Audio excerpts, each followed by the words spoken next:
ठीक है बेटा, good morning. Good morning, good morning. तू हमेशा इसी टाइम सो के उठता है। चलो स्टार्ट करते हैं। कहाँ गया document?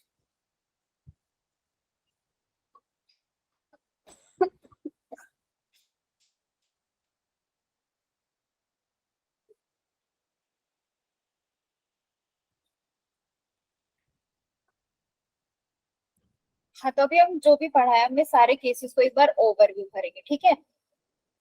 सबसे पहला केस हमने क्या पढ़ा था? Motion of A block on A horizontal smooth surface. अगर ये स्मूथ सरफेस है, स्मूथ सरफेस का मतलब क्या है? आप की पॉइंट्स को ढूंढना शुरू करें। स्मूथ सरफेस का मतलब है वहां पर फ्रिक्शन जीरो है, मतलब mu equals to zero there, ठीक है। अगर स्मूथ नहीं लिखा है इट मीन्स, अगर स्मूथ की जगह रफ लिखा आ जाए it means there is a friction, ठीक है। और हम फ्रिक्शन चैप्टर पढ़ रहे हैं तो हमें पता है। Now first case is when object is placed on A horizontal smooth surface, ठीक है, और हॉरिजॉन्टल पुल दिया हुआ है इसको। तो फ्री बॉडी डायग्राम आपको कुछ भी नहीं करना, जो भी केस आपको गिवन है आपको सबके फ्री बॉडी डायग्राम बनाने हैं, ठीक है। और इक्वेशंस तो ये एक जनरल फॉर्मूला आएगा, आप न्यूमेरिकल्स में इनको डायरेक्ट भी यूज कर सकते हैं। सो यहाँ पर आप देख सकते हो n is equal to M g and a is equal to f by m. इतना तो हम कर चुके हैं, राइट? है ना? अरे यस और no? Next is when subjected to a pull acting at an angle theta to the horizontal। मतलब अब एक ऑब्जेक्ट रखा हुआ है, अब उसको आपने एक एंगल पे फोर्स दिया, ठीक है। पुल पुल किया है तो मतलब बाहर की तरफ होगा, एक्सटर्नली। अब if this is at an angle with this horizontal axis, then it will be in the breaker into the components. So this is f cos theta and this is f sin theta, और ये n और mg तो रहेगा ही। अब इसकी equation लिख लेते हैं। n is equal to M G minus f sine theta, and यहाँ से आप देखोगे a is equal to f cos theta divide by m, क्योंकि f is equal to M a और हॉरिजॉन्टल कंपोनेंट क्या है फोर्स का? f cos थीटा है। So f cos theta is equal to M a and a is equal to f cos theta by m, ठीक है। Yes ma'am. हाँ, third is, अब अभी हमने पुल का पढ़ा था कि ऑब्जेक्ट को मैं पुल कर रही थी, अब यहाँ पर हम क्या कर रहे हैं? पुश कर रहे हैं, ठीक है। When subject to a push acting an angle theta to the horizontal. अब ये इसकी डायरेक्शन इधर है, आप देख रहे हो फोर्स की डायरेक्शन इस तरफ है, इंटरनल है। इसके भी कंपोनेंट्स बना लेंगे, F cos theta and F sine theta. तो N is equal to M G plus F sine theta, क्योंकि डाउनवर्ड डायरेक्शन में फोर्स का साइन कंपोनेंट है और अपवर्ड डायरेक्शन में एन है और हॉरिजॉन्टली एफ कॉस थीटा है। So this is for the y direction, and x direction के लिए same f cos theta divide by m, ठीक है। Similarly yes ma'am. अब आ रहा है motion of a body on a smooth incline plane. अभी तक हम फ्लैट हाँ मैम एक बार वो दोबारा एक्सप्लेन कर कौन दो। सा बेटा? यस मैम, ये वाला थर्ड वाला यस मैम। पुल आपको समझ में आया? पुल समझ आया कि नहीं आया? Yes ma'am. पुल आ गया तो पुश भी आ जाएगा। यस मैम, वो तो आ गया। अब पुल में तो आप कोई चीज बाहर की तरफ खींच रहे हो तो एक्सटर्नली फोर्स लगेगा। पुल में, पुश में आप उस ऑब्जेक्ट पे फोर्स लगा रहे हो तो ऑब्जेक्ट पे इंटरनली फोर्स लगेगा। ये एरो देख रहे हो, ये ऑब्जेक्ट की तरफ आ रहा है, और पुश में ऑब्जेक्ट से, सॉरी, पुल में ऑब्जेक्ट से दूर जा रहा है। तो अब इसके कंपोनेंट्स ऐसे बन जाएंगे, f cos theta and F sine theta. अब आपको यहाँ इक्वेशन लिखनी है। So n is equal to, जो भी डाउनवर्ड होगा उनको प्लस कर देंगे, एम जी प्लस एफ साइन थीटा। ये तो वर्टिकल कंपोनेंट्स हो गए, एंड हॉरिजॉन्टल कंपोनेंट क्या हो जाएंगे? एफ इज इक्वल टू क्या होता है? एम ए होता है, और horizontal component of force is f cos theta. So acceleration is equal to f cos theta divide by m. आगे समझ में? यस मैम, वो नेटवर्क इशू हो गया था तो इसलिए नहीं आया था। अच्छा अच्छा अच्छा, ठीक है, कोई बात। Now the object is placed on the incline surface. ये एक इंक्लाइन सरफेस है, ऐसे क्वेश्चंस हम कर चुके हैं, तो आपको इतनी प्रॉब्लम होनी नहीं चाहिए। And first case is when smooth incline plane, मतलब फ्रिक्शन नहीं है इधर, स्मूथ इंक्लाइन प्लेन है, ठीक है। सो हमें क्या करना है, कंपोनेंट्स बनाने हैं। Upward is n, downward is m g के कंपोनेंट्स बना लेंगे, m g cos theta, m g sine theta. अगर स्मूथ है, कोई फ्रिक्शन ही नहीं है, तो ऑब्जेक्ट भी नीचे की तरफ गिरेगा, है ना। सो ऑब्जेक्ट का एक्सेलरेशन क्या होगा, डाउनवर्ड। तो यहाँ से हम ये लिखेंगे n is equal to M g cos theta and a is equal to g sine theta. और इसको हम लिख क्या सकते हैं, force is equal to M a. So m a is equal to M g sine theta लिख सकते हैं, क्योंकि हॉरिजेंटली ये दोनों फोर्सेस लग रहे हैं। तो यहाँ से m कैंसिल हो गया, a is equal to d sine theta, ठीक है। ये था smooth surface. Now when the smooth inclined plane is moving horizontally with an acceleration v, अब जो ये पहले जो ये रखा हुआ था, ये एक जगह पे रखा हुआ था ये पूरा सिस्टम, लेकिन अब क्या कह रहे हैं कि ये वाला सिस्टम है वो एक डायरेक्शन में इस पूरे सिस्टम को ही मोशन दे दिया, इस पूरे सिस्टम को ही एक्सेलरेशन दे दिया, ठीक है। तो सेकंड केस बन रहा है ये, that this when smooth inclined plane is moving horizontally with an acceleration v, इसको v एक्सलरेशन दिया, ठीक है। तो अभी हमें क्या करना है, हमें इसके फिर से कंपोनेंट बना लेने हैं, n m g cos theta same हो गया, लेकिन अभी अगर b गिवन है, ठीक है, तो यहाँ पर एक कॉन्सेप्ट ऐड होता है सूडो फोर्स। अब सूडो फोर्स क्या होता है, सुना है कभी, सूडो वर्ड सुना है कभी, फॉल्स होता है ना। फॉल्स होता है। Yes, ma'am. इसका मतलब होता है ये एक्चुअली एग्जिस्ट नहीं करता है, ठीक है। इसको हम कंसिडर करते हैं अपनी प्रॉब्लम सॉल्व करने के लिए, जैसे कि सेंट्रीपिटल और सेंट्रीफ्यूगल होता है। सेंट्रीपिटल तो एग्जिस्ट करता है, but centrifugal is a pseudo force, ठीक है। तो हम वो क्या करते हैं कि काउंटर पार्ट करने के लिए उसको एक हम अपने आप से ही कोई ऐसी चीज ऐड कर लेते हैं ताकि कंजर्वेशन बना रहे, ठीक है। तो और सूडो फोर्स क्यों यहाँ पर आया, देखो आपको inertial and non inertial frame पता है क्या होती है, inertial and Yes, non ma'am. Inertial क्या होती है बताओ। मैम इनर्शियल वो जिसमें वो ये सारे लॉ वैलिड हो, और नॉन इनर्शियल वो जिसमें लॉ वैलिड ना हो, और न्यूटन ये के। लॉ वैलिड क्यों नहीं होते, क्या रीजन है इसका। मैम क्योंकि वो एक्सीलरेटेड फॉर्म में होती है बॉडी। ओके, कौन सी फ्रेम में, वो नॉन इनर्शियल में। एंड इनर्शियल में, इनर्शियल में कांस्टेंट वेलोसिटी या फिर रेस्ट में। वेरी गुड, सही है। जिन्होंने नहीं सुन रखा मैं उनको बता रही हूँ, सूडो का मतलब होता है फॉल्स, ठीक है। इनर्शियल एंड नॉन इनर्शियल, अब यहाँ से एक कीवर्ड पकड़ो, दैट इज इनर्शिया। इनर्शिया का मतलब क्या होता है, इनर्शिया का मतलब है कोई ऑब्जेक्ट या तो मोशन में है, मोशन में रहना चाहिए, रेस्ट में तो रेस्ट में रहना चाहिए, ठीक है। तो इनर्शियल फ्रेम वो होती है या तो ऑब्जेक्ट रेस्ट पे है या वो कांस्टेंट वेलोसिटी से चल रहा है, ठीक है, या वो कांस्टेंट वेलोसिटी से मोशन में है, उसको इनर्शियल फ्रेम कहते हैं। नॉन इनर्शियल फ्रेम में क्या है कि फिक्स नहीं है, और जैसे हम बोलते हैं न्यूटन्स लॉज ऑफ मोशन, वो एप्लीकेबल होते हैं इनर्शियल में, क्योंकि हम देखते हैं कि जो न्यूटन लॉ पढ़ने से पहले ही हम इनर्शिया पढ़ते हैं, inertia of motion, inertia of direction, inertia of rest पढ़ा था ना, याद है। तो ये चीज वहां से शुरू होती है कि न्यूटन्स लॉज भी इस पे ही बने हैं। जैसे फर्स्ट लॉ हम क्या कहते हैं, inertial law, law of inertia कहते हैं ना, फर्स्ट लॉ ये डिफाइन करता है, फर्स्ट लॉ से हम सेकंड लॉ ड्राइव करते हैं, सेकंड से हम थर्ड करते हैं। तो बात शुरू यहाँ से होती है। तो जहां पर ऑब्जेक्ट या तो रेस्ट स्टेट में है या कांस्टेंट वेलोसिटी से चल रहा है, वहां पर हम क्या कहते हैं कि ये इनर्शियल फ्रेम है। और इनर्शिया का मतलब है सब कुछ, मतलब कुछ भी वेरिएशन नहीं है, और उस फ्रेम में लॉ ऑफ न्यूटन्स लॉ भी क्या होते हैं, एप्लीकेबल होते हैं। और नॉन इनर्शियल में क्या हो जाता है कि यहाँ पर कांस्टेंट वेलोसिटी नहीं होती, पहली बात।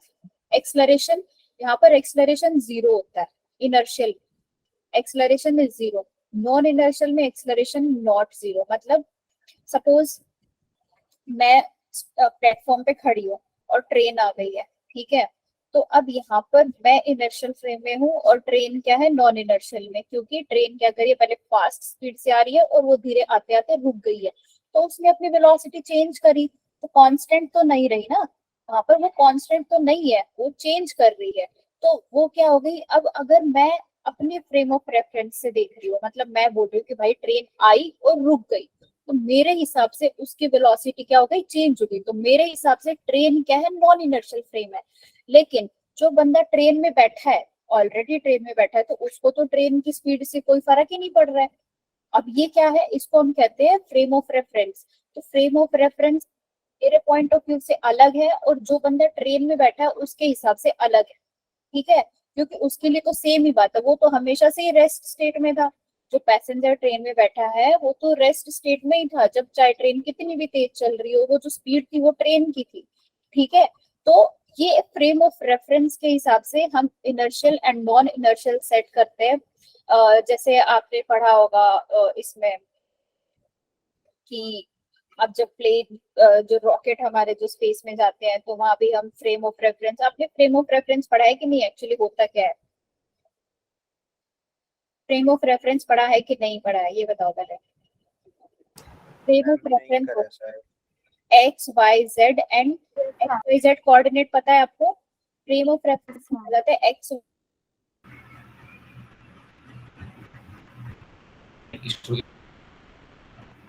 मैम आपकी वॉइस नहीं आ रही।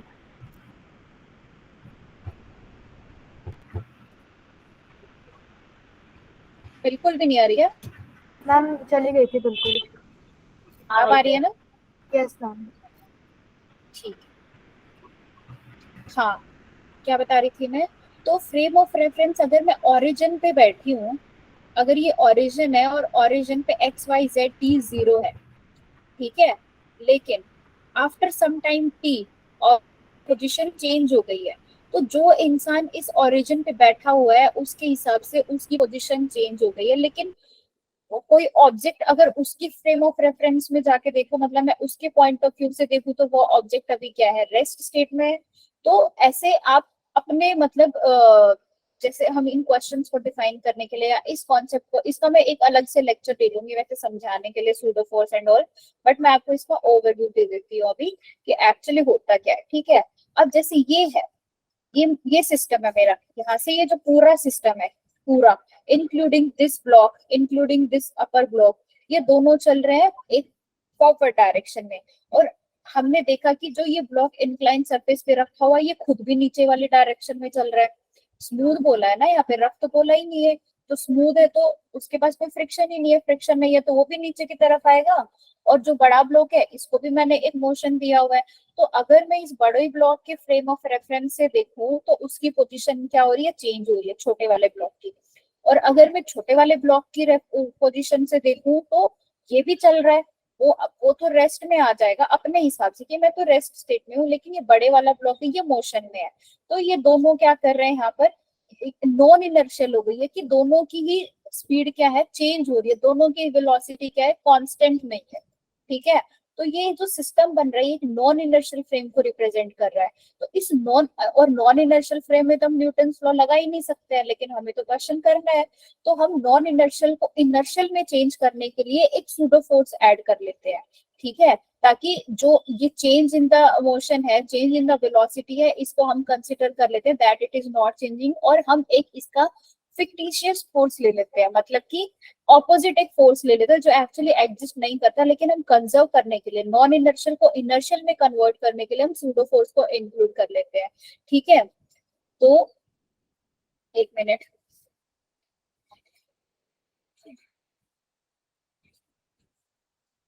अभी यहाँ पे आपको पिक्चर क्लियर होगी।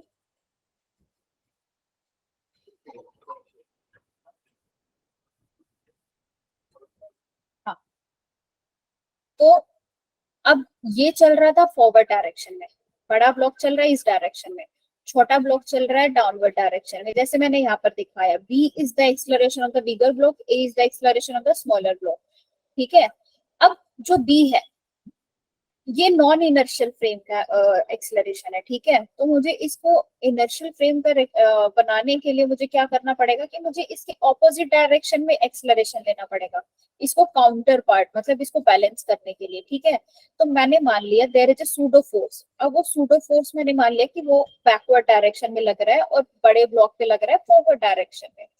अब जो इसके कंपोनेंट्स है वो बनेंगे यहाँ पर, ठीक है। अब ये इस डायरेक्शन में, तो डाउनवर्ड डायरेक्शन में इसका बनेगा, क्या बनेगा, बी साइन थीटा, एंड इस डायरेक्शन में बन जाएगा बी कॉस थीटा, ठीक है।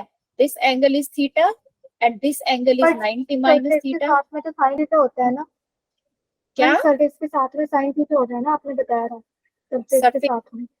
वो mg का होता है, वो mg का होता है। आप mg की डायरेक्शन देखो, mg के कंपोनेंट्स बनाओ, दोनों के बीच में 90 डिग्री एंगल होना चाहिए। मैंने ये नहीं बोला था, मैंने सिर्फ mg का बोला था, और मैंने ये भी नहीं बोला था कि आप हमेशा ही लो। आपको मैंने बताया था कि कंपोनेंट्स बनाते कैसे, वो इसकी डायरेक्शन ऐसे बन रही है इसलिए उसका mg sin थीटा आ रहा है। उसके साथ आपको थीटा के हिसाब से चलना है कि किधर थीटा बन रहा है। हमेशा ये चीज ट्रू भी नहीं हो सकती कि आप, अगर आपको ऐसा कोई सिस्टम मिल गया तो आपको हमेशा देखना पड़ेगा कि थीटा किधर बन रहा है। जिस एक्सिस के साथ थीटा है उसके साथ कॉस थीटा रहेगा, अदरवाइज साइन थीटा रहेगा। तो अभी मैं अगर ये आपको दिखा रही हूँ कि बी की डायरेक्शन ये है, ठीक है, और आप कर रहे हो बात mg की, तो mg की डायरेक्शन ये थी, ठीक है। तो मुझे दो ऐसे कंपोनेंट्स लेने होंगे, इनके बीच में 90 डिग्री एंगल रहे। अब मैंने देखा था कि थीटा इधर है, तो ये mg cos थीटा हो गया, और ये ऑटोमेटिकली अगर आप इसको अलग से ड्रॉ करके देखोगे तो ये ऐसे बन रहा है, ठीक है। लेकिन आप इस सिस्टम को इस ब्लॉक के पास लेके जाओगे तो वो ऐसे सेट करेगा कि सरफेस के साथ साइन थीटा आएगा, ठीक है। तो ऐसा आप मान के मत चलो कि साइन थीटा ही आता है, आप उसका पहले कॉन्सेप्ट समझो कि ये कंपोनेंट्स बनाते कैसे हैं, और उसके बाद आप देखो कि किस सिस्टम में डायरेक्शन के हिसाब से कौन सा कंपोनेंट सेट हो रहा है, ठीक है। उसके बाद ये चीज आपको समझ में आएगी। तो ये जब इस कंपोनेंट को अब डायरेक्शन देखो कि जो एक्चुअल फोर्स है वो किस डायरेक्शन में है, तो एक्चुअल फोर्स डाउनवर्ड डायरेक्शन में था, मैंने इसको एज इट इज उठा के रख दिया डाउनवर्ड डायरेक्शन में, बस मैंने इसकी डायरेक्शन को फिक्स रखा, और मैंने सिस्टम को उठा के ऐसे रख दिया, तो मैंने देखा कि सरफेस के साथ मेरा साइन थीटा आ रहा है और डाउनवर्ड mg cos थीटा आ रहा है, ठीक है। अब सिमिलरली बी था, अब बी की डायरेक्शन ये सूडो फोर्स है, ठीक है, बी की डायरेक्शन है ऑपोजिट। तो मैं अब इसके कंपोनेंट्स बनाऊंगी, तो इसके कंपोनेंट्स क्या बनेंगे, मतलब बीच में क्या होना चाहिए, 90 डिग्री एंगल होना चाहिए। तो ये मेरा कितना हो जाएगा, अगर यहाँ पर थीटा है, ये इसके साथ ऐसे था, mg ऐसे था, ठीक है। तो ये थीटा था, तो ये 90 माइनस थीटा होगा। अब 90 माइनस थीटा जिसके साथ है तो वहां कौन सा कंपोनेंट आएगा, साइन थीटा आ जाएगा, और जिधर थीटा कंपोनेंट उधर क्या आ जाएगा, कॉस थीटा आ जाएगा। तो ये ऑटोमेटिकली ऐसा सेटअप बन रहा है। समझ में आया? अगर आप ऐसे कंफ्यूज हो तो आप इनको अलग अलग लेके इनके कंपोनेंट्स बना लो और फिर देखो क्या बन रहा है। बात क्लियर हुई? Yes ma'am. Yes ma'am. किसी को कोई डाउट यहाँ तक नो मैम। नहीं है ना? ठीक है, अब हम जो हमें करना था वो करेंगे। वर्टिकल और हॉरिजॉन्टल कंपोनेंट्स देखते हैं। तो वर्टिकल कंपोनेंट्स में क्या रहा है, n mg cos theta plus एक और चीज आ गई, that is b sin theta. Acceleration horizontally देखेंगे तो a is equal to g sin theta और b cos थीटा अपवर्ड है तो that is minus b cos theta. ठीक है, समझ में आ गया? Yes ma'am. हाँ, किसको प्रॉब्लम है? अरे नहीं है ना? No ma'am. ठीक है, अब ये इंक्लाइन प्लेन का खत्म हुआ। अब हम सिस्टम ले रहे हैं motion of bodies in contact, force of contact. मतलब कि जब मेरे दो ऑब्जेक्ट, पहले हमने एक ऑब्जेक्ट का पढ़ा स्मूथ सरफेस पे, फिर हमने एक इंक्लाइन का पढ़ा स्मूथ सरफेस पे, अब हम पढ़ रहे हैं कि स्मूथ सरफेस पे दो ऑब्जेक्ट एक साथ रखे हुए हैं तो सिचुएशन क्या होगी, तब हम कैसे करेंगे। So when two bodies are kept in contact and force is applied on the body of mass m, ठीक है, ये दो ऑब्जेक्ट्स हैं m1 m2, इन दोनों को एक्सेलरेशन दिया हुआ है फॉरवर्ड डायरेक्शन में और ये स्मूथ सरफेस है, यहाँ पे कोई फ्रिक्शन नहीं है। ठीक है, तो F is equal to M a होता है, टोटल m क्या है यहाँ पर m1 प्लस m2। ठीक है, तो एक्सेलरेशन हम निकाल लेंगे, ऐसे क्वेश्चन भी हम कर चुके हैं। A is equal to f divide by m1 plus m2। अब ये स्मॉल f क्या है, ये स्मॉल f है n, जो एक दूसरे पे जो नॉर्मल फोर्स लगा रहे हैं दैट इज कांटेक्ट फोर्स, ये एक दूसरे पे लगा रहे हैं। ठीक है, तो यहाँ से अगर मैं देखती हूँ so F is equal to m1 F m2 की बात कर रही हूँ मैं। ठीक है, m1 और m2 एक दूसरे पे इक्वल एंड ऑपोजिट फोर्स लगा रहे हैं। F1 is equal to minus F2 ऐसे बोल सकती हूँ। तो अगर आप m2 पे निकाल लोगे तो m1 पे भी सेम ही है, मैग्नीट्यूड तो दोनों का सेम है, so this f is nothing but that is contact force और नॉर्मल फोर्स। आपको याद हो ऐसा एक क्वेश्चन मैं करवा चुकी हूँ पहले, जिसमें आपको बहुत प्रॉब्लम आई थी कि मैम ये एक दूसरे पे कैसे लगा रहे हैं, कि M1 M2 कैसे हो रहा है। समझाया था मैंने आपको कि वो अगर टच में है तो वो एक दूसरे पे फोर्स लगा रहे हैं एंड वो इक्वल एंड ऑपोजिट फोर्स लग रहा है according to the Newton's third law, क्योंकि these are two different bodies. ठीक है, तो इक्वली लग रहा है तो हम एक का काउंट कर लेते हैं, दैट इज, अब ये भी क्या होता है, F M1 plus M2, acceleration को आप एक्सलरेशन को इक्वेट कर दो and that is F M1। Acceleration तो सेम ही है ना दोनों का, मतलब दोनों ऑब्जेक्ट अगर फॉरवर्ड डायरेक्शन में चल रहे हैं तो इनका इंटरनली भी कोई फोर्स लग रहा है, उनको आप इक्वेट कर दो। So this f is equal to nothing but f M1 divide by M1 plus M2। आप या तो पुरानी स्लाइड्स में जाके देखना है या आप यहाँ समझ लो। ठीक है, तो आपको ये चीजें याद रखनी है, ये जो रिजल्ट्स में दिखा रही हूँ ना ये आपको याद रखने हैं, और ये अगर याद रहेंगे तो न्यूमेरिकल्स में आप डायरेक्ट इनको अप्लाई कर सकते हो। ठीक है, now when two bodies are kept in contact but force is applied on the body of mass M2। अब यहाँ पर फोर्स जो है वो M2 पे लग रहा है, ठीक है, ओनली M2 पे लग रहा है, M1 पे नहीं लग रहा है। सो एक्सलरेशन तो हम निकाल लेंगे, टोटल एक्सलरेशन दोनों ऑब्जेक्ट्स का, that is F divide by M1 plus M2, और F डैश मतलब M2 पे लगा रहा है M1, तो उसका क्या हो जाएगा, सिंपल वही जो हमने पहले किया था। पहले ये बोल रही थी मैं कि F1 will be equal to F2, अब हमें यहाँ पर सिर्फ एक का निकालना है, एक का निकालेंगे तो सेम फॉर्मूला है, that is M2F divide by M1 plus M2। ठीक है, अब दो ब्लॉक के बाद बात आती है तीन ब्लॉक की। Now three bodies are kept in contact and force is applied on the body of mass M1। अब सिर्फ M1 पे लग रहा है, ठीक है। अब सबसे पहले ये जो T1 T2 दिखाया हुआ है मैंने, ये क्या है, ये नॉर्मल फोर्स ही है, ठीक है, तीनों ऑब्जेक्ट्स के बीच में, और इसका एक इस फॉरवर्ड डायरेक्शन में एक फोर्स लग रहा है। तो एक्सलरेशन सिंपल है, F divide by total mass that is M1 plus M2 plus M3, और T1 कह लो या आप इसको N1 कह लो या आप इसको F1 कह लो, सेम बात है कि दोनों एक दूसरे पे लगा रहे हैं। तो अब इस पे लग रहा है, इस पे लग रहा है, तो इसके मास को छोड़ के M2 plus M3 into total force F divide by M1 plus M2 plus M3। जैसे अभी हम पीछे क्या कर रहे थे, अगर मैं M2 पे निकाल रही हूँ तो क्या आएगा, F M1 divide by M1 plus M2। ठीक है, अगर आप M1 पे निकालोगे तो F M2 divide by M1 plus M2, मतलब जिस ऑब्जेक्ट पे आपको निकालना है उस ऑब्जेक्ट का मास मत इंक्लूड करो इन द न्यूमरेटर, और डिनोमिनेटर में तीनों का मास आ जाएगा।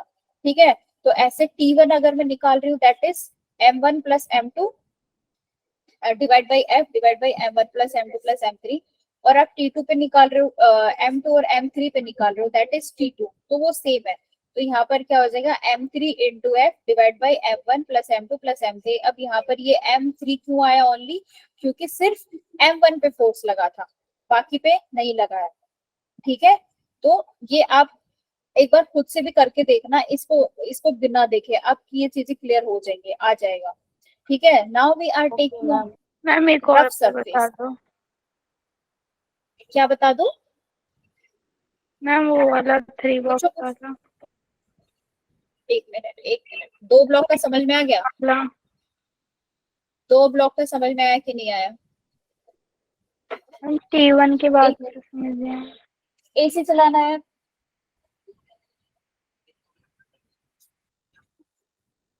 एक मिनट एक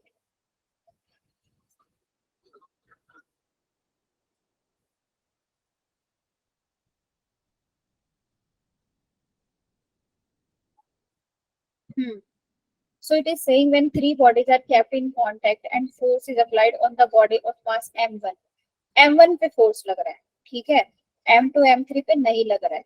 सो एक्सलरेशन तो आपको पता है सिंपली कैसे निकलेगा। अब T1 पे आपको निकालना है, सो T1 is equal to, T1 पे T2 फोर्स लगा रहा है, सॉरी M2 फोर्स लगा रहा है और M3 फोर्स लगा रहा है ओनली इस पे M1 पे। तो इसका जो T1 है ये क्या है, नॉर्मल है। अब नॉर्मल पे इधर से जो आएगा M2 और M3 का क्या ऐड होके आएगा ना, M2 और M3 का जो है उनका दोनों का बीच का जो नॉर्मल है वो इसका ऑपोजिट होगा। It means T1 is opposite of the T2 because M1 force लग रहा है सिर्फ M1 पे, M1 M2 और M3 पे नहीं लग रहा है, तो वो दोनों एक दूसरे में जो फोर्स लगा रहे हैं वो टोटल होके M1 पे लगेगा। तो यहाँ से अगर आप नॉर्मल फोर्स देखते हो तो ये क्या हो जाएगा, F divide by M1 plus M2 divide by M1 plus M2 into F। इसको अब ये जो टोटल F है MA, F is equal to MA होता है ना। अब यहाँ पर नॉर्मल फोर्स क्या है, वो इसको इस वाले F को अपोज कर रहा है, तो इसलिए मैं इसको ऐसे लिख रही हूँ कि उसको भी फोर्स की फॉर्म में लिखेंगे। और वो फोर्स मैं किस चीज से लिख रही हूँ, T1 से लिख रही हूँ। और T1 क्या हो जाएगा, F by that is MA होता है, ठीक है। तो A is equal to F by M हमने पहले निकाल रखा है, M1 प्लस M2। तो आपको पूछा किस पे है, T1 पूछा है, तो T1 M2 पे भी लग रहा है और M1 पे भी लग रहा है। So that's why M1 plus M2 into A, ऐसे लिखूंगी ना, M1 plus M2 into A, that is F1 I can right. So A क्या निकाला था मैंने, यहाँ से ये वाला निकाला था, तो इसको आप पुट कर दोगे तो ये वाली फॉर्म आ जाएगी। सिमिलरली आप T2 निकालोगे तो T2 पे क्या हो जाएगा, M3 divide by M1 plus M2 plus M3, क्योंकि फोर्स जो लग रहा था वो M1 पे लग रहा था, अब M3 पे नहीं लग रहा है। M3 पे खुद का, केवल खुद का मास ही इंक्लूड होगा। सो M3 डिवाइड बाई, अब F divide by M1 plus M2 plus M3 क्या है, ये टोटल एक्सेलरेशन है। और मुझे निकालना है कि T2 कितना लग रहा है मास 3 पे, तो वो कितना था, M3A लिख सकती हूँ मैं इसको, और A की वैल्यू मैंने यहाँ पे पुट कर दी सेम, ठीक है। हेलो, अरे बोलो। Yes ma'am. अब यहाँ पर बात आती है पुली की, बात करते हैं, motion of connected bodies on rough surface. अब ये रफ सरफेस आ गया, मतलब यहाँ पर फ्रिक्शन का रूल भी अप्लाई होगा।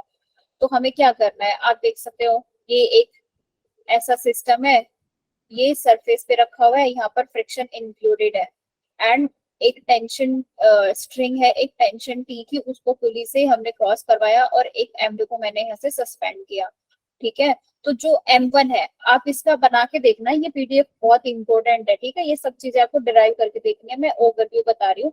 तो जब आप M1 का बनाओगे फ्री बॉडी डायग्राम, तो क्या क्या बनेगा, ऊपर N, नीचे M1G, ठीक है। बैक साइड फ्रिक्शन है और फॉरवर्ड साइड क्या है, टेंशन है, और एक्सलरेशन भी इसका फॉरवर्ड साइड है। और इधर टेंशन में जो ये M2 ब्लॉक है, इसका एक्सलरेशन भी क्या है, डाउनवर्ड साइड है। तो यहाँ से A जब मैं निकालूंगी तो दैट विल बी M2G। आपको याद है कैसा फॉर्मूला आया था, M2 minus M1 divide by M1 plus M2 into G, याद है, एक्सलरेशन का निकाला था हमने, है ना। तो सिमिलरली यहाँ पे कोई चीज हो जाएगी। अब M1 में क्या लग रहा है, M1 में म्यू लग रहा है, क्योंकि म्यू क्या है, यहाँ पे कोएफिशिएंट ऑफ फ्रिक्शन है, ठीक है। तो M1 is equal to mu M1G। यहाँ पर ये चीज चेंज हो जाएगी, क्योंकि यहाँ पर फ्रिक्शन था, पहले हम ये वाला फॉर्मूला निकाला था तो फ्रिक्शन को इंक्लूड नहीं किया था, लेकिन अभी फ्रिक्शन भी इंक्लूड है, तो यहाँ पे कोएफिशिएंट ऑफ फ्रिक्शन भी ऐड होगा, ठीक है। तो इस फॉर्मूला में आप पुट कर दो M2G माइनस म्यू1 into mu M1G divide by M1 plus M2।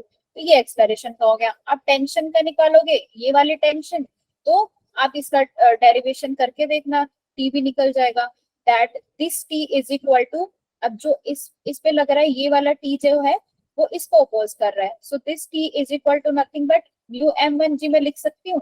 और इसके लिए आप T2 लिखोगे, that will be T2 minus MA is equal to M2G, क्योंकि डाउनवर्ड डायरेक्शन में इसका क्या लग रहा है, एक्सलरेशन हो रहा है।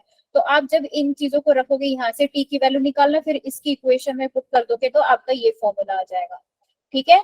M1 M2G divide by M1 plus M2 into 1 plus mu. क्या रिपीट कर दो, क्या कर दूं, रिपीट। रिपीट कर दो, एक मिनट।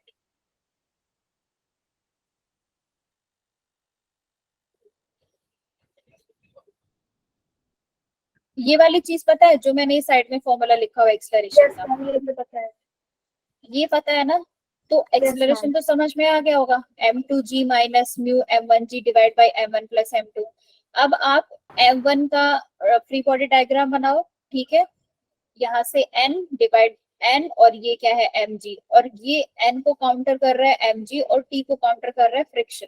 तो आप एक इक्वेशन इसकी लिखो, सिमिलरली आप M2 का फ्री बॉडी डायग्राम बनाओ, इसमें टेंशन ऊपर की तरफ है बट एक्सेलरेशन डाउनवर्ड है, तो इसकी क्या इक्वेशन बनेगी, M2G minus T is equal to M2 into A।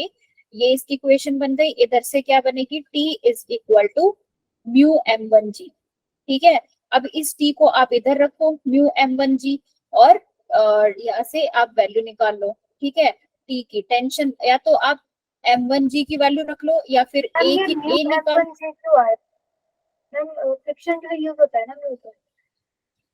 F क्या होता है, म्यू N होता है ना, यस मैम। फ्रिक्शन मैंने इज इक्वल टू, और मैम मुझे N लगा क्या वो है, T नहीं नहीं, और N क्या है यहाँ पर, M1G है, तो मैंने इसको लिख नहीं सकती म्यू M1G। ठीक है, मैम वो तो T आप लग इन रहा दोनों की इक्वेशन, नहीं रे मैं बोल तो जी रही हूँ ना, तो आप इसमें रख के देखना, आपका ये फॉर्मूला आ जाएगा।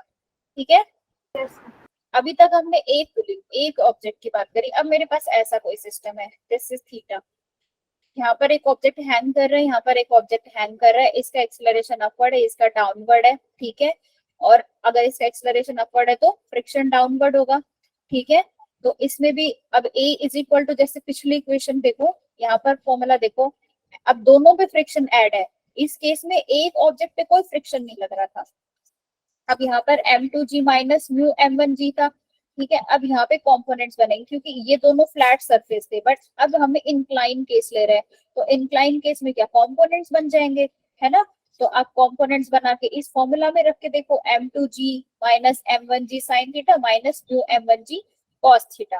ठीक है, अब यहाँ पे कंपोनेंट्स की फॉर्म में आ जाएगा एक्सलरेशन। सिमिलरली यहाँ पर T भी कंपोनेंट्स की फॉर्म में आ जाएगा, M1 M2G divide by M1 plus M2G, ये तो देखो सेम ही था, और 1 plus sine theta plus mu cos theta. आप इनका कंपोनेंट्स बना के देखना और इस फॉर्मूला में पुट करके देखना, M1 और M2 की जगह आपको ये फॉर्मूला भी मिल जाएगा। ठीक है, नेक्स्ट इज, अब यहाँ पर एक ऑब्जेक्ट फ्री था, लेकिन अब एक ऑब्जेक्ट पे फ्रिक्शन लग रहा था, लेकिन नेक्स्ट केस में दोनों पे फ्रिक्शन लग रहा है, तो दोनों पे फ्रिक्शन लग रहा है, तब दोनों के कंपोनेंट्स होंगे। अब सिमिलरली उसी फॉर्मूला में A is equal to M2 minus M1 divide by M1 plus M2G, इस फॉर्मूला में आप इनके कंपोनेंट्स की वैल्यू रखना, आपको ये फॉर्मूला भी मिल जाएगा। देखो फॉर्मेट सेम है, बस कंपोनेंट फॉर्म में आ गया है अब। ठीक है, तो आप चाहो तो इनको डायरेक्ट याद कर लो, या फिर क्वेश्चन में तो आपको टाइम लगे, यही करना होता है क्वेश्चन में, कि ये चीज निकालने में टाइम लगता है, वैल्यू सॉल्व करने में तो टाइम लगता नहीं है, तो ये चीज आप पहले से ही करके रखो अपनी। ठीक है, तो उसी फॉर्मेट में रखेंगे तो एक्सेलरेशन आ जाएगा, और टी की भी ये इक्वेशंस बन जाएंगी, यहाँ से आप टी भी फाइंड आउट कर सकते हो। ठीक है, नेक्स्ट इज इंक्लाइन ब्लॉक पे, इंक्लाइन सरफेस पे दो ब्लॉक रखे हुए हैं M1 और M2। ठीक है, अब यहाँ पर भी आप क्या करोगे कि एक्सेलरेशन डाउनवर्ड है, अब देखो फॉर्मेट वही आ रहा है, एक्सेलरेशन का फॉर्मेट वही चलता जा रहा है। अब यहाँ पे भी आप क्या कंपोनेंट्स बनाओगे, अब टोटल कॉम्बिनेशन बनेगा, दोनों का बन जाएगा downward M1 plus M2 into G sign theta, और एक्स अपवर्ड साइड में क्या, दोनों का फ्रिक्शन ऐड होके F1 प्लस F2, फ्रिक्शन भी लग रहा है ना क्योंकि रफ सरफेस लिया है हमने।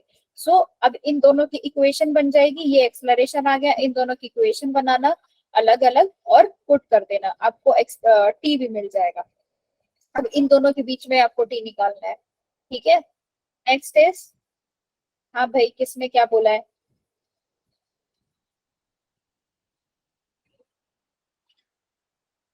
तनिष्का अभी भी, हाँ बेटा हैंड रेज किया, बोलो। गुनिका बोलो।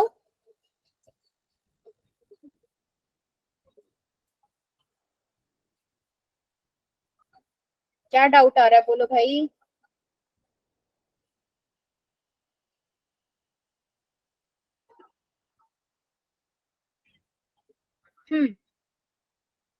नाउ सरफेस, हम फ्लैट सरफेस ले रहे हो, मोशन ऑफ कनेक्टेड बॉडीज।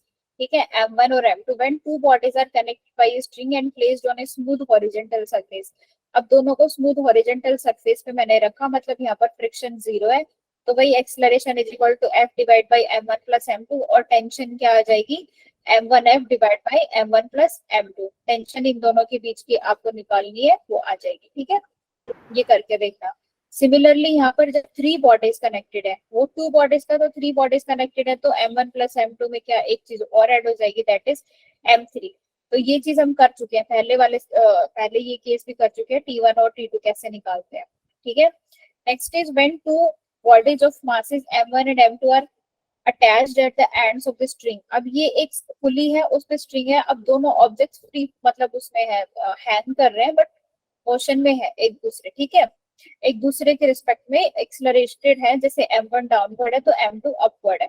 तो यहाँ पर एक्सलरेशन कैसे निकलेगा, इस केस में हमने निकाला था वो formula M1 minus M2 divide by M1 plus M2G, ठीक है। इस केस का ये जनरल फॉर्मूला आ गया और इधर से टेंशन का भी ये जनरल फॉर्मूला आ जाएगा, ठीक है। इक्वेशंस लिखोगे। अब यहाँ पर ये जो केस पढ़ रहे हैं 1 और 2, इसमें M1 और M2 मतलब जो स्ट्रिंग है, हम इसका जो पुली है इसका मास हम इंक्लूड नहीं कर रहे हैं, हम यहाँ पर पुली का मास इंक्लूड नहीं कर रहे हैं। लेकिन ये वाला जो केस है A is equal to M1 minus M2 divide by M1 plus M2 plus M/2, ये यहाँ पर M क्या है, मास ऑफ द पुली है, ठीक है। यहाँ पर अगर mass of the pulley include करने को बोला है तो आपको प्लस M/2 करना पड़ेगा इस वाले केस में, ओके। नेक्स्ट इज, अब ऐसा अगर कोई केस बनता है, ठीक है, when two bodies of masses M1 and M2 are attached and the end of the string passes over a pulley in such a way that mass M1 reacts on the smooth horizontal plane and M2 is hanging vertically। तो अगर ये है, अब पहले पढ़ा था उसमें friction था, लेकिन अब यहाँ पर M1 पे कोई फ्रिक्शन नहीं लग रहा है, ये स्मूथ सरफेस पे है, तो इसका एक्सलरेशन जब कुछ भी नहीं है, अगर नीचे की तरफ हैंग कर रहा है तो एक्सलरेशन भी इसी डायरेक्शन में होगा और M2 का भी एक्सलरेशन इसी डायरेक्शन में होगा, लेकिन T क्या होगी, ऑपोजिट होगी। तो अगर आप यहाँ से A निकालेंगे तो M2G divide by M1 plus M2, ये प्रीवियस केस जैसा ही है और टेंशन भी आ जाएगी, आप इसकी इक्वेशंस लिखोगे ये फॉर्म भी आ जाएगी, ठीक है। अब सिमिलरली यहाँ पर बोल रहे हैं कि स्मूथ इंक्लाइन प्लेन है मेकिंग एन एंगल थीटा। अब ये सेम सिस्टम अलग अलग जो पढ़ा था अब इंक्लाइन पे रख दिया, तो इंक्लाइन पे रखेंगे तो फॉर्मेट तो वही रहेगा, बस आपको कंपोनेंट्स फॉर्म में लिखना होगा, ठीक है। जैसे यहाँ पर अब ये इंक्लाइन पे था तो M1 के कंपोनेंट्स बन जाएंगे, that here it is M1G sin theta हो जाएगा, ठीक है। और इधर M1G cos थीटा हो जाएगा। अब टेंशन को कौन अपोज करेगा, M1G sin थीटा करेगा, और इधर से टेंशन को कौन कर रहा है, M2G कर रहा है। यहाँ से टेंशन निकालो, इसकी इक्वेशन में टेंशन पुट कर दो, वहां से आपको एक्सलरेशन और टेंशन दोनों चीजें मिल जाएंगी, ठीक है। फॉर्मेट सेम आ रहा है।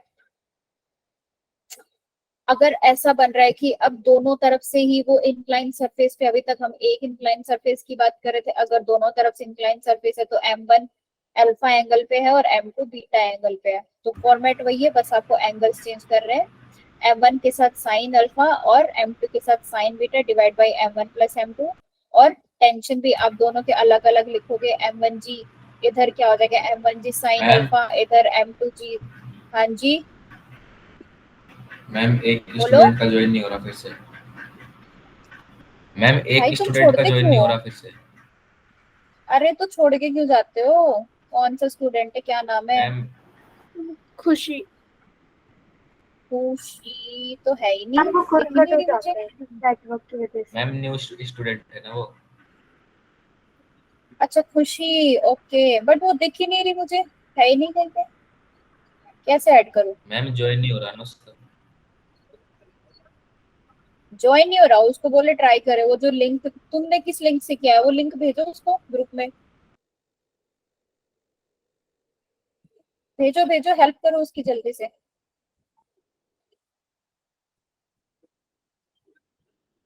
बुलाओ भाई, लड़की को बुलाओ, अभी तक थी कि नहीं थी वो?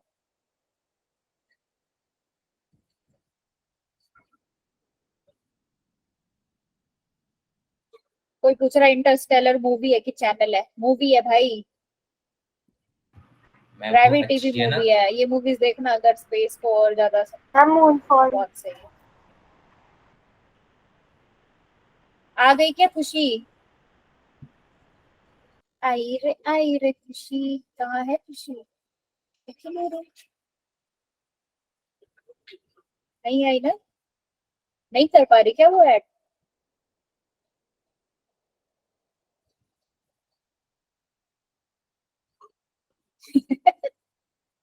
अरे वो तो सिचुएशन बन गई। कहाँ है खुशी गाना है ना एक। मैम कभी नहीं सुना। आई रे खुशी नहीं सुना? No ma'am. यूट्यूब पे पहली भी सर्च करके देखना, मैम आप भी करीना तो कपूर का गाना है। अरे मैम बहुत पुराना होगा ना मैं वो 90s का। कभी खुशी कभी अरे गम हाँ, मैं भूल जाती हूँ, तुम मेरे से बहुत छोटे हो, तुम्हें तो कुछ पता ही नहीं होगा जो मुझे पता होगा। मैम हम तो जेंजी है ना। तुम तो जेनजी हो, 2000 की बाद पैदा हुए हो सारे, और भी छोटे हो गए, 4 5 3 4 ऐसे हो गए ना, 2003 4 के बोर्न हो ना शायद तुम लोग। मैम 2008। नो मैम 7 8 ओहो हो 7 8, 7। 2008। बहुत ही छोटे हो। आ गई क्या मैम खुशी? 6 7 8 हाँ, दोनों में पैदा हुआ था क्या तू, 7 में भी 8 में भी? मैम मैं सबका बता रहा हूँ। सबका बता रहा है, रेंज बता रहा है, इस रेंज में पैदा हुए थे सब, है ना? यस मैम, मेन ओके, तो बहुत छोटे हो भाई। हो गई क्या उसकी ज्वाइन, पूछो जल्दी। जेन अल्फा का तो कोई नहीं होगा, सब जेंजी होंगे। वैसे जेनजी होता क्या है, क्या होता है? मैम जिनका बर्थ 1998 से 2012 या फिर इसके आसपास की रेंज के बीच में हुआ था, उन्हें जेन जी जनरेशन बोलते हैं, और 2012 के बाद वाली जेन अल्फा जनरेशन। उससे मतलब अलग क्या होता है इस जनरेशन में? बेवकूफ होते हैं क्या सारे? नहीं मैम, ये ना स्लैंग तो क्या ज्यादा मॉडर्न होते हैं? इनके छोटे छोटे वर्ड्स होते हैं। क्या होते हैं, ज्यादा मॉडर्न होते हैं कि ज्यादा? जनरेशन में फर्क आ जाता है ना, जैसे कि गोट। हाँ, जनरेशन गैप तो आ गया। तो मैम इसको जेनजी का मतलब क्या है? जेनजी मेरे को समझ नहीं, इसको जेनजी क्या क्यों नाम किया है? मैम हमने नहीं रखा जेनजी नाम। तुमने ही रखा है? मैम हमने तुमने नहीं रखा। किसने रखा है, कौन है ऐसा पागल इंसान? मैंने। जनरेशन वालों ने रखा था। अच्छा, उस पागल इंसान का नाम ढूंढेगी अब ये। फ्रिक्शन पढ़ ले, अब इनके पास इतना फ्री टाइम है, ये देखेंगे जेनजी किसे नाम रखा है। चलो। हाँ, मैम आपने ये नोट किससे मांगे? क्या? मैम ये किसके नोट लिए हैं आपने? किसका नाम, मतलब समझी नहीं मैं क्या कह रही हूँ। मैम ये नोट्स किससे लिए हैं आपने? नोट्स किससे लिए हैं, जो मैं पढ़ा रही हूँ? Yes ma'am. क्यों बेटा, क्यों जानना है आपको? मैम बताओ तो। मैम राइटिंग बहुत अच्छा, अच्छी है। बहुत तेज, बहुत तेज, ये मेरी हैंड राइटिंग है। कहो, समझ नहीं आया तुम्हें अभी तक? मैम कोई साइंटिस्ट है उसने लिखा है। नहीं मैम, मैम मैं तो डेमोग्राफर लिख रहा है इस पे। The name has also been asserted to have been बस created by demographer बस बस Charlie बस, Russell in back 2009. To back to studies, back to studies. इसके बारे में हम बाद में डिस्कस मैम कर लेंगे, अलग थैंक से यू, बहुत क्लास रख क्लीन लेंगे, ठीक है? नोट्स है। अभी पढ़ते हैं। मैम बहुत क्लीन है, थैंक। क्या क्लियर नोट से क्या है, क्या बोल रही है, अच्छे हैं कि बुरे हैं? अच्छे हैं कंप्लीट कॉम्प्लीमेंट मैम, दे रही अच्छे है कि हैं, मेरे मैं को थैंक यू गालियां दे बोलती रही हूँ है? मैम। मैम सृष्टि ये बोलना चाहती है कि कोई स्टूडेंट इतने अच्छे नोट्स कैसे बना सकता है, हमसे नहीं बनते ना, मैम हम खुद Yes, नोट्स ma'am. पॉइंट और आपने इतने अच्छे से बना रखे हैं। तो ये जानना चाहते थे कि हाँ किसी स्टूडेंट ने बनाई है क्या। अच्छा, तो मैम मतलब मैं समझ नहीं स्टूडेंट के नोट्स तरीका लेके आपने पढ़ाऊंगी हमसे। तुमको? हम अरे बहुत चल, से टीचर्स होते हैं ना, वो टॉपर्स के नोट्स ले लेते हैं, हमारे स्कूल में थे ऐसे टीचर्स कुछ। कोई बात नहीं, कोई बात नहीं, सब चलता है, समझ में आना चाहिए बस बच्चों को, ठीक है? टीचर भी एक स्टूडेंट ही होता है, कहीं ना कहीं से तो कंटेंट लेगा ही पढ़ाने के लिए। ये टीचर भगवान थोड़े है कि बाय डिफॉल्ट सब आया है उसमें, तो कुछ अगर कॉमन मिल भी जाता है तो ऐसी कोई बहुत बड़ी बात नहीं है, ठीक है? टीचर को मॉक नहीं करते। ओके, अब ये देखो, मैं तो थैंक यू बोल M1 रही और थी। M, वेलकम बेटा, मोस्ट वेलकम। थैंक यू, आपने मेरी तारीफ करी, बहुत अच्छा लगा मुझे सुन के। M1 और M2 अब दोनों में फ्रिक्शन ऐड हो रहा है, ठीक है? क्योंकि ये सरफेस से टच है, दोनों में फ्रिक्शन है, तो अब दोनों की इक्वेशन लिखेंगे। m1g sin theta, upward direction is t, acceleration is downward. इसकी इक्वेशन क्या बनेगी? डाउनवर्ड है तो that is m1g sin theta minus t is equal to m1a। इसकी क्या बनेगी? इसमें अपवर्ड है तो एक्सेलरेशन तो क्या बनेगा? t1 sorry t minus m2g sin beta is equal to m2a। यहाँ से ये इक्वेशंस मैंने लिख दी है, इनसे आगे आपको ये रिलेशन निकालना है, वैल्यूज पुट करते रहना और अपना आंसर फाइंड आउट करते रहना। ठीक है, बहुत सिंपल है, ये सब आप कर भी चुके हो पहले। अब एक क्वेश्चन है आपके सामने, अ 10 kg block, 10 kg stone is with the rope of breaking strength 30 kg weight. ठीक है, the minimum time in which the stone can be raised through a height 10 meters starting from rest is. मान लो ये एक string है, इस पे एक stone को मैंने बांधा हुआ है, ठीक है, ये 10 kg है। अब इस टेंशन की ब्रेकिंग स्ट्रेंथ, मतलब इस स्ट्रिंग की ब्रेकिंग स्ट्रेंथ मतलब टेंशन, ठीक है, that is 30 kg weight. The minimum time in which the stone can be raised through a height 10 meter. अब इस स्टोन को कितने टाइम में रेस्ट स्टेट से, मान लो ये रेस्ट में है अभी, अब इसको अगर मैं अपवर्ड लेके जा रही हूँ तो कितनी देर में ये 10 मीटर ऊपर चला जाएगा, मतलब 10 मीटर ये डिस्टेंस कवर कर लेगा, इतनी हाइट कवर कर लेगा। तो ये क्वेश्चन कैसे करेंगे आप?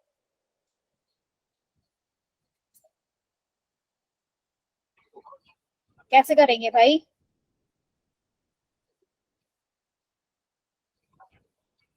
अरे बताओ।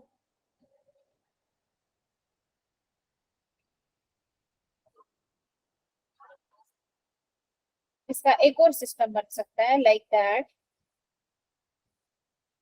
एक मिनट,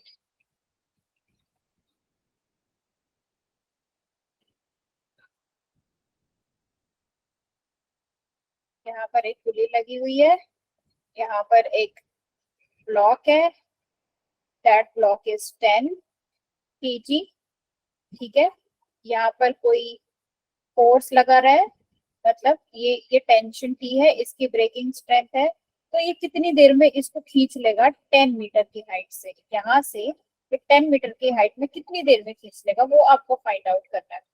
कुछ भी नहीं पता तो सबसे पहले क्या करते हैं भाई, अब आपको पता है एक्सलेरेशन अपवर्ड है, तो क्या करेंगे, t minus M g, t minus, अब बोले फ्रॉम रेस्ट, तो सबसे पहले तो आपको रेस्ट की निकालनी है, t minus M g equals to 0, सबसे पहले आप टेंशन फाइंड आउट कर लो, टेंशन फाइंड आउट करने के बाद अब बोल रहे हैं कि मोशन में है, ठीक है, तो मोशन की इक्वेशन बना लो, that is T minus M G is now what, M A, तो इस टेंशन की वैल्यू इसमें रख दो, मास आपके पास है, इधर से एक्सलेरेशन आ गया।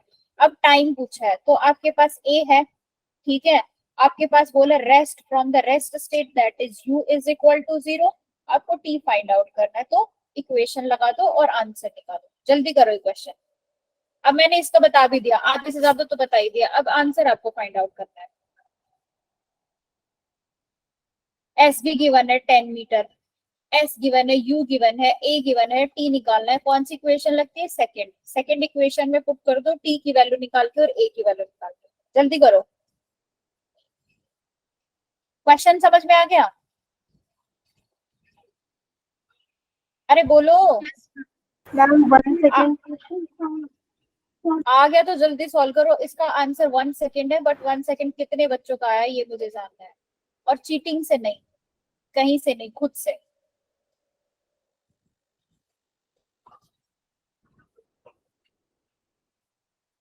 सृष्टि सिंह हो गया, सृष्टि सिंह का यस मैम।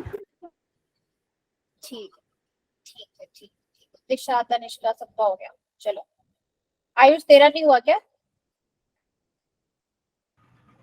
ओए आयुष, यस मैम, यही हूँ।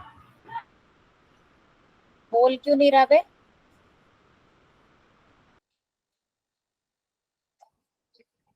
क्वेश्चन सॉल्व कर रहा है? मैम शोर हो रहा है घर में इसलिए। शोर हो रहा है, क्या चल रहा है घर में?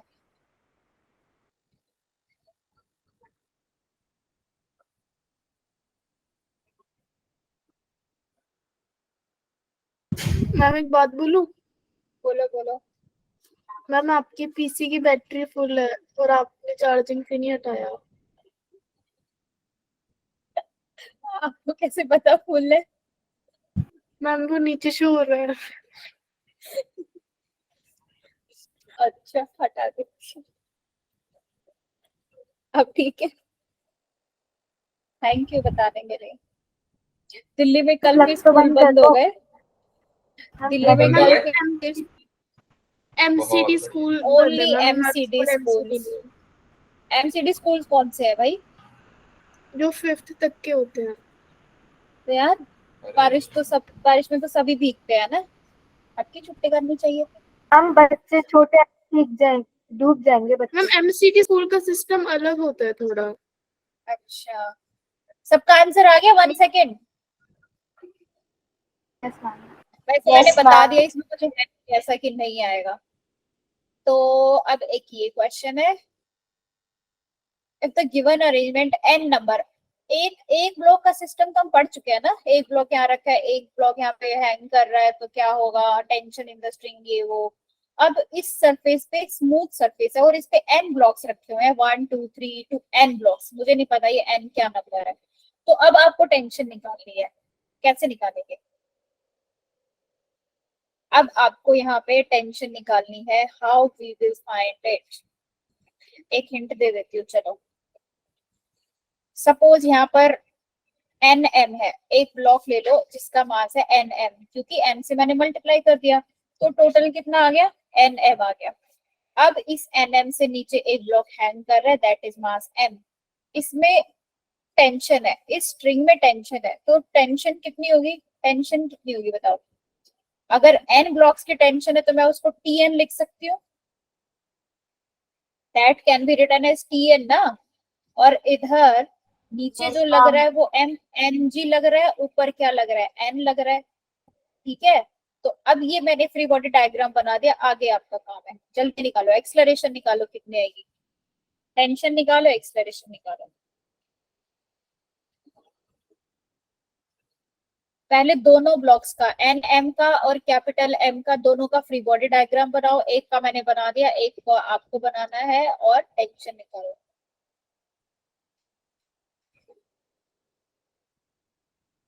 पल्ले पढ़ रहा है कि नहीं पढ़ रहा कुछ तुम्हारे, क्या चल रहा है क्लास में? Yes, ma'am. ठीक है, क्वेश्चन ट्राई करो फटाफट। मैम बस 1 मिनट। 1 मिनट ले ले, 2 मिनट ले ले, मुझे आंसर दे दे।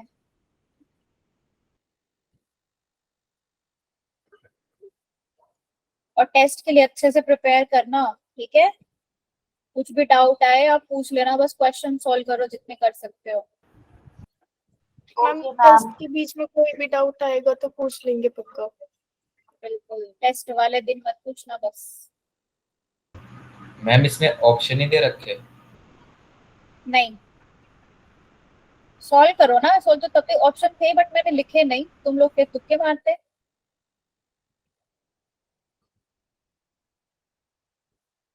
मैं तुम लोगों से भी तेज हूँ। मैम वैसे क्या ऑप्शन थे? वो वही बता दी तो फिर क्या सॉल्व करोगे तुम, जल्दी करो।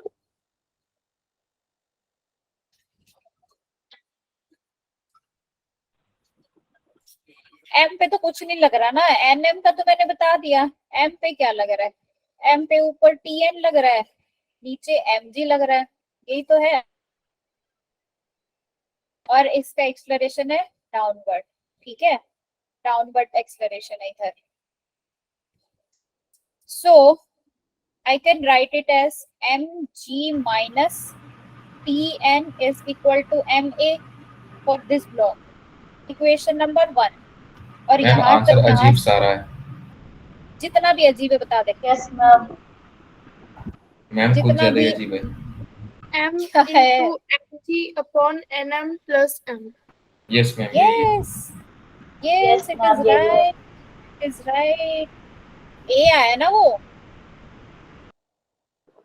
M G Ma'am, divide MA. By N M plus M, यही तो आ रहा है। मैम ये तो एक्सलरेशन, हम टेंशन बता रहे थे। टेंशन, अच्छा टेंशन में निकाल लेंगे, ये तो इस Yes, ब्लॉक ma'am. से आ गया। Tension और acceleration equally आ रहे हैं. और टी एन क्या होगा, टी एन, अब इसके लिए मैं क्या लिख सकती हूँ, अब ये सारा सिस्टम नीचे की तरफ आ रहा है तो इसको मैं क्या लिख सकती हूँ, tension is equal to N m a, ये भी तो एक फोर्स ही है Yes, ना, ma'am. इस वाले Yes, सिस्टम के ma'am. लिए। अब ये वाला टी एन इसमें पुट कर दो, वहां से ए आ जाएगा, ठीक है, वहां से ए आ जाएगा, और अगर आपको फिर से ये टीएन की वैल्यू ए के टर्म्स में चाहिए तो इस ए को वापस रख दो, वहां से टीएन आ जाएगा। तो ये बनेगा, ये इक्वेशंस बनेंगी, और यहाँ से आप एक्सेलरेशन फाइंड आउट कर सकते हो, और acceleration is nothing but t n m ए।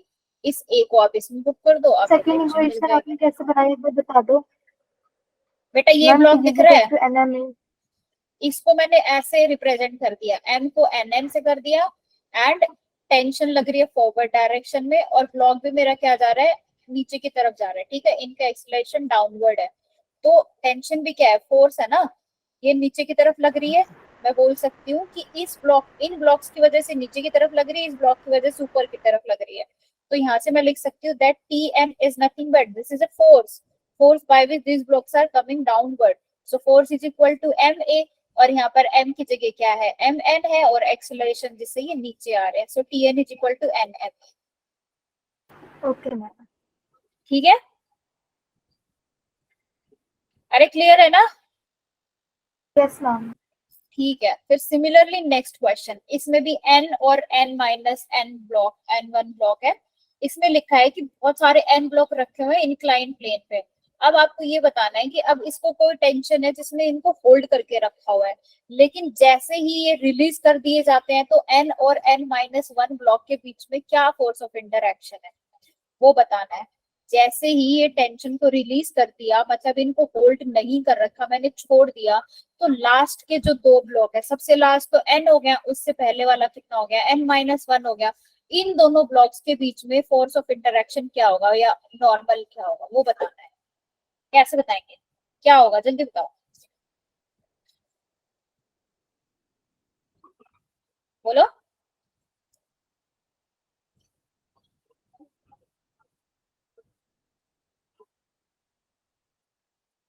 फटाफट बोलो। इसमें वैसे कुछ इक्वेशन वगैरह नहीं बनानी, एक लॉजिकल आंसर है, वो लॉजिकल आंसर दे दो, क्योंकि ये क्वेश्चन मैंने लास्ट क्लास में करवाया था, मतलब ये सब चीजें मैंने बताई थी जो अभी यूज होती है, जिसमें मैं म्यू1 म्यू2 ले रही थी, और म्यू1 इज ग्रेटर देन म्यू2, और एक्सेलरेशन कैसा कैसा आ रहा था उसका रिलेशन मैंने बताया था। अब बताओ यहाँ पे, और यहाँ पर फ्रिक्शनलेस सरफेस है, फ्रिक्शनलेस सरफेस है, तो जब मैं टेंशन रिलीज कर दूंगी तो NH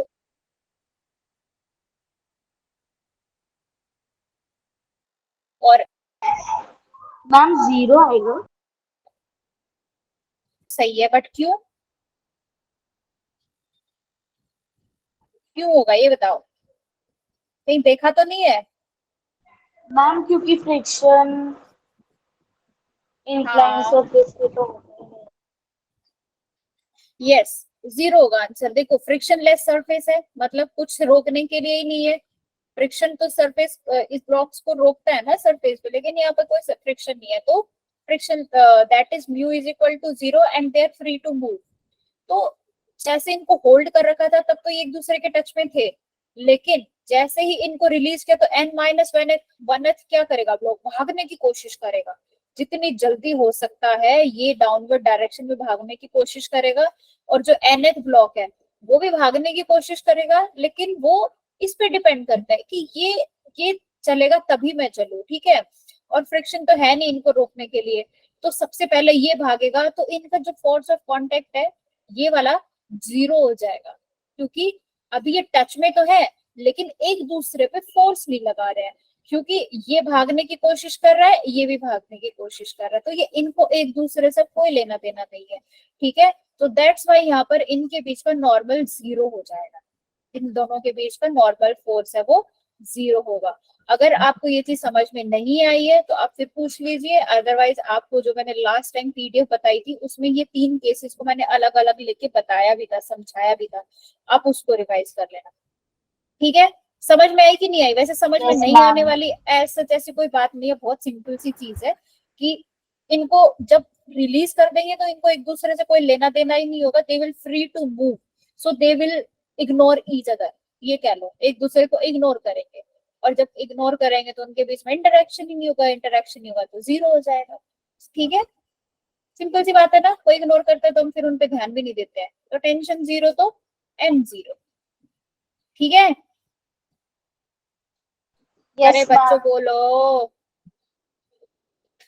अब एक ये यस क्वेश्चन है, ma'am. Two unequal masses. Time हो गया, मैम क्या होने बोल, वाला है। सुनाई नहीं दे रहा। मैम टाइम होने वाले तो होमवर्क से कर लेंगे अब क्वेश्चंस। चलो ठीक है, 4-5 क्वेश्चंस और अच्छे क्वेश्चंस हैं। आई वांट, रियली वांट कि तुम खुद से ट्राई करो ये क्वेश्चन। नहीं कर मैम अगर पाओगे तो डाउट होगा तो आपसे पूछ लेंगे। बिल्कुल बिल्कुल, डाउट हो तो आप पूछ लेना। और लेकिन मैं इनके सॉल्यूशन आपको दूंगी, लेकिन कल दूंगी। उससे पहले आपको ये ट्राई करने पड़ेंगे, और मैं क्लास में एक एक बच्चे से पूछूंगी कि इसमें किस अप्रोच से, किसी ने आंसर ओके बताया तो मैं मैम। उसकी अप्रोच पूछूंगी, नहीं बताया तो उनको डंडे पड़ेंगे। ओके पक्का ठीक है, मैम कैसे? मैम डंडे कैसे पड़ेंगे? वर्चुअल, जेनजी का जमाना है, कुछ भी हो सकता है। Flying stick. ठीक है। मैम ये जेनजी पल्ले नहीं पड़ता। पल्ले नहीं पड़ता, तुम खुद ही तो जेनजी हो, तुम्हें पल्ले नहीं पड़ रहा, ऐसे कैसे चलेगा। मैम मैम आज पहली मैम बार वो ये एक्सेप्शन है। वर्ड सुना